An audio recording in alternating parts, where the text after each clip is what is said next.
Hello दोस्तों, मैं हूं दिलीप और मैं एक बार आज फिर से आप लोगों के लिए लाया हूं एक इम्पॉर्टेंट टॉपिक। और वो टॉपिक है नेशनल अचीवमेंट्स सर्वे 2021 से रिलेटेड क्वेश्चंस जो कि क्लास 10 के लिए दिया गया है। और ये जो MCQ एडिशन पैकेज है, इसमें आप लोगों को बहुत सारे सब्जेक्ट्स मिले हैं। उन सभी सब्जेक्ट्स के सॉल्यूशन को कैसे करना है, तो ये बहुत ही डिफिकल्ट हो जाएगा आप लोगों को बुक से ढूंढने में। इस वजह से ये सारे सॉल्यूशंस को मैं प्रोवाइड कर दे रहा हूँ। कुछ सारे सब्जेक्ट्स के सजेशंस मिल जाएंगे, सारे आंसर यहीं पे इस वीडियो में मिल जाने वाले हैं। तो वीडियो को पूरा देखिएगा और अगर वीडियो हेल्पफुल जरूर लगेगी तो एक बार लाइक जरूर कीजिएगा। और चैनल पर नए हैं तो चैनल को सब्सक्राइब करके बेल आइकन जरूर दबा दीजिएगा, जिससे कि आगे के अपडेट भी आपको सबसे पहले प्राप्त हो जाए। तो चलिए बढ़ते हैं बेस्ट एग्जाम के साथ और देखते हैं आज की वीडियो और समझते हैं कि कौन कौन से क्वेश्चंस को कैसे सॉल्व करना है।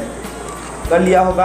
अब बात करते हैं हिस्ट्री की। तो हिस्ट्री जो अगला पेपर आया है, उससे पहले मैं आप लोगों दोस्तों से एक बार रिक्वेस्ट करना चाहता हूं कि एक बार आप लोग इस चैनल को सब्सक्राइब कर लीजिएगा और वीडियो पर अगर नए हैं तो वीडियो को लाइक करना बिल्कुल नहीं भूलिएगा और बेल आइकन जरूर दबा दीजिएगा, जिससे कि आगे के अपडेट भी आपको सबसे पहले मिल जाए। तो जो पहला हम लोगों का इस हिस्ट्री का क्वेश्चन जो मिला है दोस्तों आप लोगों के लिए, पहला जो क्वेश्चन बता रहे हैं वो बता रहे हैं कि सरकारी अभिलेखागार किस कार्य के लिए व्यवहार में लाए जाते हैं। तो यहाँ पर जो अभिलेखागार है वो किस कार्य में लाए जाते हैं, चार ऑप्शन दिए गए हैं। तो चारों में से एक ऑप्शन सही है। तो ऑप्शन कौन सा आएगा, उपरोक्त सभी। क्योंकि यहाँ पर जो अभिलेखागार होता है, मतलब जिसको हम लोग संरक्षण भी करते हैं, जिसको क्या कर सकते हैं, लाइब्रेरी कर सकते हैं, वो जो कि यहाँ पर सारे मुख्य रूप से कागज पत्तर रखे रहते हैं, तो उसी को कहते हैं अभिलेखागार। ठीक है, तो वो होता है उपरोक्त सभी, क्योंकि इसमें सभी कार्य होते हैं। खुफिया कार्रवाई होती है, सरकारी कार्रवाई होती है, सरकारी कार्यालय की रिपोर्ट होती है, पुलिस विभाग के भी दस्तावेज रखे रहते हैं, इसलिए उपरोक्त सभी यहाँ पर सही हो गए हैं। नेक्स्ट बोला गया कि उमेश चंद्र दत्ता संपत्ति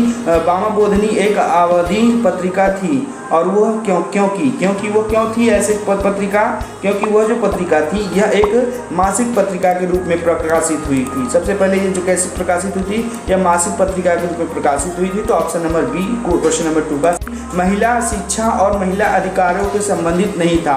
तो वो था सबसे जो ऑप्शन है वो महिला किशोर समाज था। ठीक है, क्योंकि वामबोधिनी, ग्राम वार्ता, बेथुन कॉलेज सभी महिलाओं से रिलेटेड था और एकमात्र यही है महिला किशोर समाज जिसमें महिला के नाम दिया गया है और वो महिलाओं के अधिकारों से संबंधित नहीं था। ऑप्शन नंबर सी इसका सही होगा, 3 का सी सही हो जाएगा यहाँ पे आंसर। औपनिवेशिक शिक्षा प्रणाली का उद्देश्य क्या था, जो औपनिवेशिक शिक्षा प्रणाली थी वो क्यों किया जाता था। इसमें क्या होता था कि औपनिवेशिक प्रशासन की सुविधा के लिए बालकों को उत्पादन करने के लिए। ठीक है, क्योंकि देखिए जब अंग्रेज भारत में आए थे तो उन लोगों को अपनी भाषा को समझाने में बहुत ही दिक्कत होता था। तो इस वजह से वो चाहते थे कि यहाँ के जो लोग हैं उन्हें भी कुछ इंग्लिश समझ में आ जाए और वे लोग भी हमारी मदद करने लगे। तो औपनिवेशिक प्रशासन की सुविधा के क्लर्कों की संख्या उत्पादन करने के लिए ही इन लोगों ने ऐसा किया था कि इन लोगों ने औपनिवेशिक शिक्षा यानी वेस्टर्न एजुकेशन स्टार्ट किया था इंडिया में। ठीक है, क्वेश्चन नंबर 5 में तो 1857 के विद्रोह का सिपाही विद्रोह कहा जाता है। तो निम्नलिखित में से कौन सा विकल्प इसका कारण होगा। सबसे पहला इसमें आप लोगों ने पढ़ाई होगा 1857 क्रांति। तो सिपाहियों के बीच प्रतिरोध उठाया गया था, यह एक विस्तृत क्षेत्र में फैला हुआ था, विभिन्न क्षेत्रों के लोगों ने इसमें भाग लिया था, इस विद्रोह में सिपाही सफल हुए थे। तो सबसे पहला जो है कि इसमें सिपाहियों के बीच प्रतिरोध उठाया गया था, क्योंकि सबसे पहला जो घटना हुआ था वो बैरकपुर छावनी से स्टार्ट हुई थी, जिसमें सिपाहियों ने क्या किया था, विद्रोह किया था कि उन लोगों ने कहा था कि हम लोग ये कारतूस यूज नहीं करेंगे, जिसमें कि ये अफवाह फैला दी गई कि काऊ और गाय और पीग जो कि है उसके चमड़े का प्रयोग किया गया है और उस चमड़े का प्रयोग करके छील करके हर एक सिपाही को करना पड़ता था। तो जिसके विरोध में सभी लोगों ने इसका विरोध किया और उन लोगों ने क्या किया कि इसके विरोध में आकर के ही ये कदम उठाया और उन लोगों ने विद्रोह कर दिया। तो 1857 की क्रांति काऊ और पीग के चमड़े से रिलेटेड है, तो इसको भी आप लोग याद रखिएगा, ये इंपॉर्टेंट पॉइंट था। ऑप्शन कितना बता दिए, ऑप्शन नंबर ए इसका सही आंसर है। ठीक है, नंबर 6 की। तो क्वेश्चन नंबर 6 जो है वो है आप लोगों का कि निम्नलिखित में से कौन प्रिंटिंग प्रेस से प्रसार से जुड़े हुए थे, यानी कि प्रिंटिंग प्रेस का कार्य कौन इसमें से करता था। तो पहला है पुस्तकों की उपलब्धता के लिए, शिक्षा का प्रसार करने के लिए, फिर बोला गया है समाचार पत्रों का प्रसारण और प्रचार और अवधिकता के लिए, औपनिवेशिक प्रशासन को मजबूत करने के लिए। तो आप लोग खुद समझ सकते हैं कि प्रिंटिंग प्रेस का प्रसार से जुड़ी हुई थी। क्यों जुड़ी हुई थी, क्योंकि इससे पुस्तकों की उपलब्धता बढ़ेगी नहीं, कि शिक्षा का प्रसार होगा नहीं, समाचार पत्रों का प्रसारण की अवधि होगी नहीं। तो इसमें से कौन सा ऑप्शन सही होगा। देखिए सबसे पहला इंपॉर्टेंट जो पॉइंट आ रहा है कि पुस्तक की उपलब्धता बढ़ेगी, एक तो सही हो गया। फिर बोला गया शिक्षा का प्रसार होगा, ये भी सही हो गया। अब यहाँ पे प्रशासनिक तो मजबूत करना, ये तो कभी भी नहीं हो सकता क्योंकि प्रशासनिकता कोई भी मजबूत नहीं करना चाहेगा। समाचार पत्रों का प्रसारण आवधिकता, ये भी नहीं हो सकता है। तो इसका मतलब क्वेश्चन नंबर 1 और 2 सही होगा, जो कि यहाँ पर केवल 2 गलत लिखा हुआ है, तो ऐसा नहीं हो सकता है। केवल 2 और 3 सही हैं, 2 और 3 सही नहीं हो सकता है, केवल में सही है। देखो यहाँ पे ऑप्शन में ही गलत लिखा, केवल मैं सही है, मैं तो है ही नहीं यहाँ पे ऑप्शन, यानी कि केवल 1 और 2 यहाँ पे होना चाहिए था, सही है। ठीक है, तो यहाँ पे मैं बता दूँ ऑप्शन नंबर बी यहाँ पे सही हो जाएगा, क्योंकि यहाँ पे कुछ ठीक से दिया हुआ नहीं है, यहाँ पे सब कुछ सही है। ऑप्शन नंबर जो 2 है यहाँ पे यही सिर्फ एक गलत है, क्योंकि यहाँ पर क्या होगा कि ये क्या कहते हैं शिक्षा का प्रसार करना था, क्योंकि जो भी प्रिंटिंग प्रेस का काम होता था उससे क्या किया जाता था, उससे यहाँ पर सभी चीज़ों को बढ़ाई जाती थी, पुस्तकों की संख्या बढ़ाई जाती थी, साथ ही साथ औपनिवेशिक प्रशासन को मजबूत करने का भी व्यवस्था किया जाता। अगर टीकाकरण के पीछे क्या रीजन था, ये क्वेश्चन पूछा गया है। ठीक है, तो क्वेश्चन नंबर 7 में जो पूछा गया है उसमें क्या था, भूमि को लेकर के बोला गया था प्रॉब्लम है, या बोला गया था कि कराधान में कमी। तो यहाँ पर बोला गया कराधान में कमी जो हुई थी, इसी वजह से बरदौली सत्याग्रह का रीजन बना था, ये बरदौली वाला कारण। ठीक है, कौन सा आंदोलन ब्रिटिश के किसानों से भागीदारी का 20वां सही सदी माना जाता है। तो यहाँ पर जो ऑप्शन दिया गया है उस ऑप्शन में से जो ऑप्शन,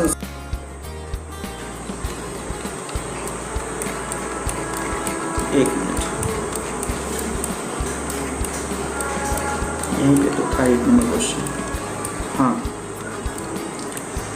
हाँ, यहाँ पे बोला गया है कि कौन सा ऑप्शन आप लोगों का सही है। तो यहाँ पर जो ऑप्शन आप लोगों का सही है 8 का आंसर वो है आप लोगों का option number B. Option number B, केवल 2 और 3 सही है यहाँ पे। ठीक है, उसके बाद की बात, तो 19वीं शताब्दी का संगठन का युग कहा जाता है, क्योंकि यहाँ पर कई राज्य संगठित और स्थापना हुई थी, इसीलिए इसे संगठन का युग कहा जाता है। ऑप्शन ए सही है। इनकी बात करें तो क्वेश्चन नंबर 10 में बोला गया कि गगनेन्द्र टैगोर ने अपने कार्टूनों को किसके हथियारों के रूप में इस्तेमाल किया था। तो उन्होंने ये जो इस्तेमाल किया था वो इस्तेमाल किया था बंगाली बाबू संस्कृति की आलोचना करने के लिए, या औपनिवेशिक शासन की आलोचना करने के लिए, संस्कृति समृद्धि के लिए, चित्रकला का विकास करने के लिए। तो यहाँ पर बोला गया था बंगाली जो बाबू संस्कृति है उसकी आलोचना करने के लिए, जो बाबू साहब बनकर दिखाते हैं बंगाली परिवार, उसके ऑप्शन सही है वो केवल ऑप्शन नंबर ए होगा, केवल 2 सही है। ठीक है, तो इसके बाद वो है निम्नलिखित में से कौन सा राज्य विस्तार में सबसे बड़ा है। तो यहाँ पे जो सबसे बड़ा है राज्य विस्तार में वो है हैदराबाद। ठीक है, ऑप्शन नंबर सी इसका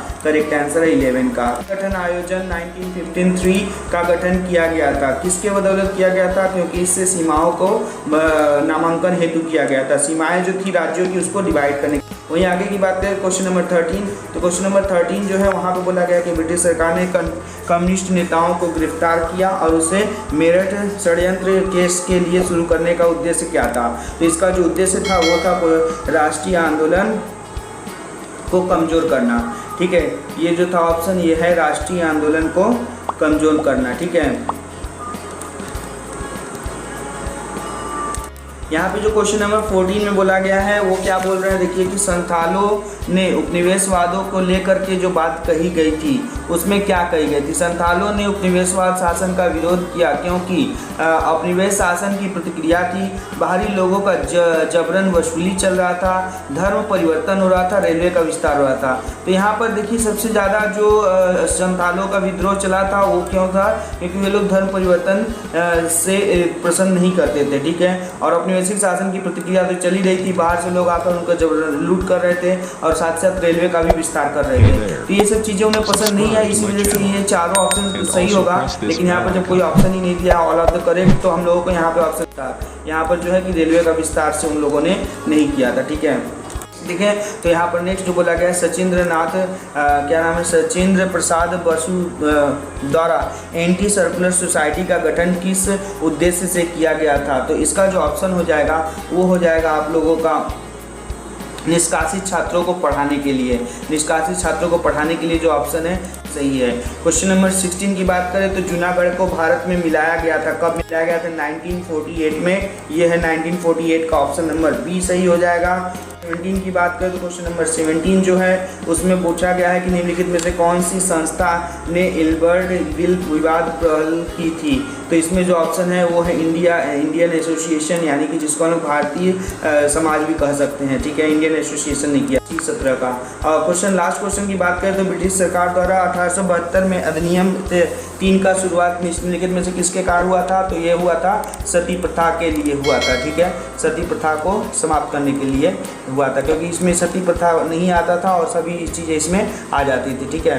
यहाँ पर हम लोगों का लाइफ साइंस वाला पार्ट भी खत्म हो गया। तो दोस्तों ये इस तरह से हम लोगों ने हिस्ट्री भी कर लिया। अब अगला पार्ट आता है ज्योग्राफी, जो कि आप लोगों का आखिरी है। शायद थोड़ी वीडियो लंबी हो जा रही है, लेकिन सारे क्वेश्चंस को समझा करके आप लोग को देना भी जरूरी है। तो इसलिए अगर आप लोग यहाँ तक वीडियो देख लिए हैं तो बहुत बहुत धन्यवाद। आगे भी मैं इस तरह की वीडियो प्रोवाइड करने वाला हूँ, तो चैनल को सब्सक्राइब कर लीजिएगा और वीडियो को एक बार लाइक जरूर कीजिएगा। दोस्तों बहुत मेहनत लगती है एक वीडियो को बनाने में। तो देखिए यहाँ पर जो ज्योग्राफी का पहला क्वेश्चन आता है वो आता है आप लोगों का यहाँ पे जैसे पहला क्वेश्चन बोला गया है, क्या है इसको बेसिक समझना पड़ता है। हाँ, तो ज्योग्राफी का पहला क्वेश्चन बोला गया कि संसाधनों से रिलेटेड, और ऊपर आ जाए, संसाधनों के सृजन और विकास के लिए विद्यालय की भूमिका को सर्वोत्तम वर्णित किया जा सकता है। तो क्यों किया जा सकता है? यह मानव संसाधन के विकास का कारण बनता है, ठीक है।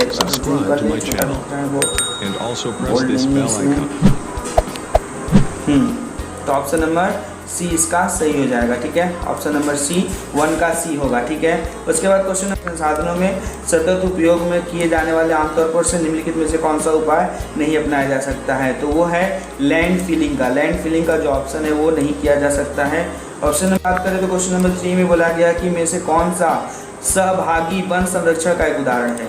वन संरक्षण तो आप लोग जानते ही हैं। तो इसमें जो सामाजिक वानिकी होता है उसी को कहते हैं वन संरक्षण से संबंधित एक उदाहरण है। सॉइल, तो यहाँ पर पूछा गया मुख्य फसल क्या है? लेटराइट मिट्टी का जो मुख्य फसल है वो है मूंगफली, ठीक है। मूंगफली सबसे अच्छी फसल। नेक्स्ट क्वेश्चन बोला गया कि इसमें से बहुउद्देशीय नदी घाटी परियोजनाओं में से कौन सा परियोजना जो मुख्य उद्देश्य नहीं माना जाता है? और वो है जल प्रदूषण को नियंत्रित करना। यहाँ से जल विद्युत बनता है, सिंचाई होती है, बाढ़ नियंत्रण का, लेकिन जल विद्युत का नियंत्रण प्रदूषण को नियंत्रण नहीं कर पाती है, ठीक है।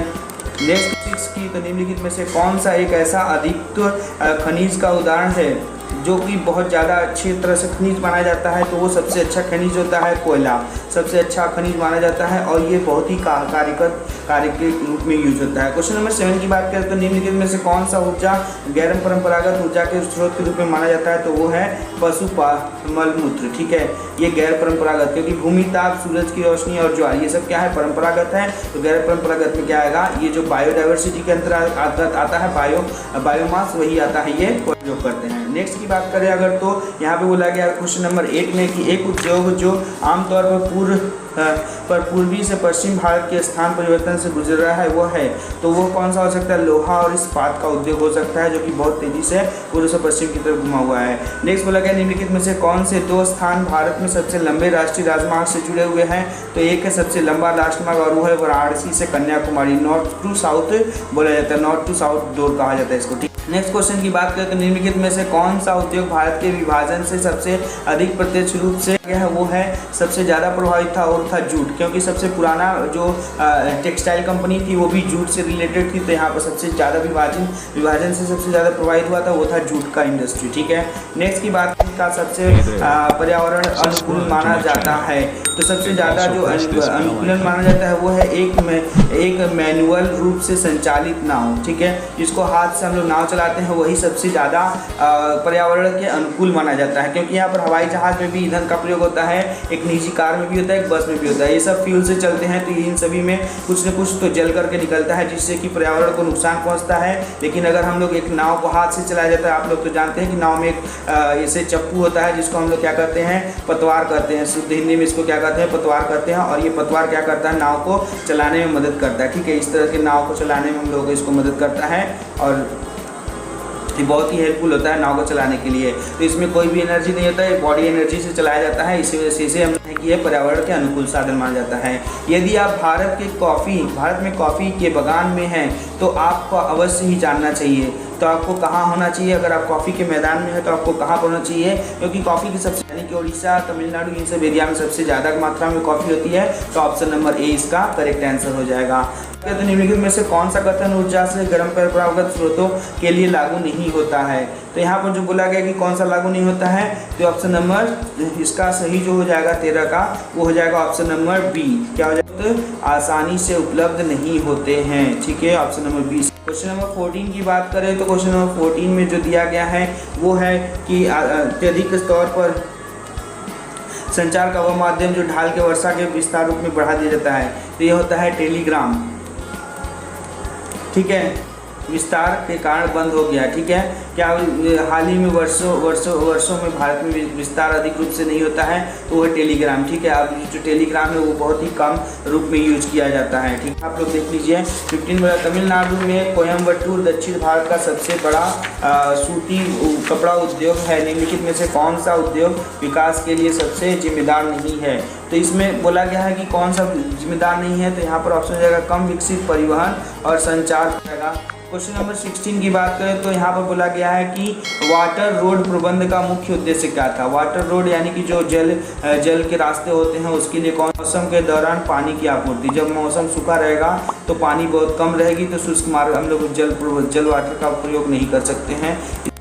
17 में आप लोगों को एक पैराग्राफ दिया गया है। इस पैराग्राफ को देख करके आप लोगों को इस बॉक्स को देख करके आप लोगों को इस चारों में से एक को सेलेक्ट करना है। तो आप लोग समझ ही सकते हो इसमें से कौन सा कहाँ पर पॉइंट सेलेक्ट हो रहा है। तो यहाँ पर जो गेहूं के बारे में बोला गया 92, तो 92 तो यहाँ पर आप लोग देख लीजिए ये 92 के लगभग पहुँच रहा है, यानी कि ये वाला ऑप्शन हमको लगता है सही होगा, क्योंकि और सभी में 92 नहीं है। 92 यहाँ पर भी हो सकता है, ऑप्शन नंबर सी। तो अगर हम लोग अगले की बात करें, सेकेंड की बात करें मक्का का, तो मक्का यहाँ पर 22 बोला गया है, तो यहाँ पर मक्का 22 ठीक है, लेकिन यहाँ पर मक्का 10 के करीब दिखा रहा है, यानी कि ऑप्शन नंबर सी इसका सही हो जाएगा, यानी कि ऑप्शन नंबर बी इसका सही होगा। सॉरी, ऑप्शन नंबर बी इसका करेक्ट आंसर होगा। ठीक है, बॉक्स वाले का ऑप्शन नंबर बी सही हो जाएगा। ठीक है, ध्यान दीजिए 18 की। तो अब हम लोग का लास्ट क्वेश्चन आ गया है, जो कि एक भारत का मैप है, और इस भारत के मैप में बोला गया है कि रेशेदार फसलों को पैदा करने वाले क्षेत्र में रोपण फसल के निम्नलिखित में से रूपरेखा को बताएं कि भारत में कौन सा सबसे अच्छा फसल का क्षेत्र माना जाता है। तो इन चारों ऑप्शन में से कौन सा ऑप्शन सही होगा आप लोगों को बता दें। तो यहाँ पर बोला गया गेहूँ और गन्ना, दालें और अच्छा ज्वार, चावल और गेहूँ, कपास और चाय। तो यहाँ पर सबसे ज़्यादा उपयोगी क्या होता है? कपास और चाय। सबसे ज़्यादा उपयोगी चीज़ होती है कपास और चाय, सबसे ज़्यादा भारत में उपयोगी इन क्षेत्रों में पाई जाती हैं। ठीक है, कहता हूँ वीडियो आप लोग को हेल्पफुल जरूर लगी होगी, तो वीडियो को लाइक एक बार जरूर कीजिएगा, और अगर चैनल पर नए हैं तो चैनल को सब्सक्राइब करके बेल आइकन जरूर दबा दीजिएगा, जिससे कि आगे के अपडेट भी आपको सबसे पहले प्राप्त हो। तो दोस्तों यहाँ पर आप लोगों को मिल जाएंगे सारी एजुकेशन से रिलेटेड इन्फॉर्मेशन और सारे नोट्स आपको यहीं पर मिल जाएंगे। हमें यूट्यूब चैनल पे सब्सक्राइब करने के साथ साथ आप इंस्टा पे फॉलो भी कर सकते हैं, जो कि लिंक मैंने डिस्क्रिप्शन में दे दिया है। तो आज के लिए बस इतना ही दोस्तों, अब तक के लिए this is Dilip sir signing off with best exam. Stay healthy and keep learning. Bye bye, take care.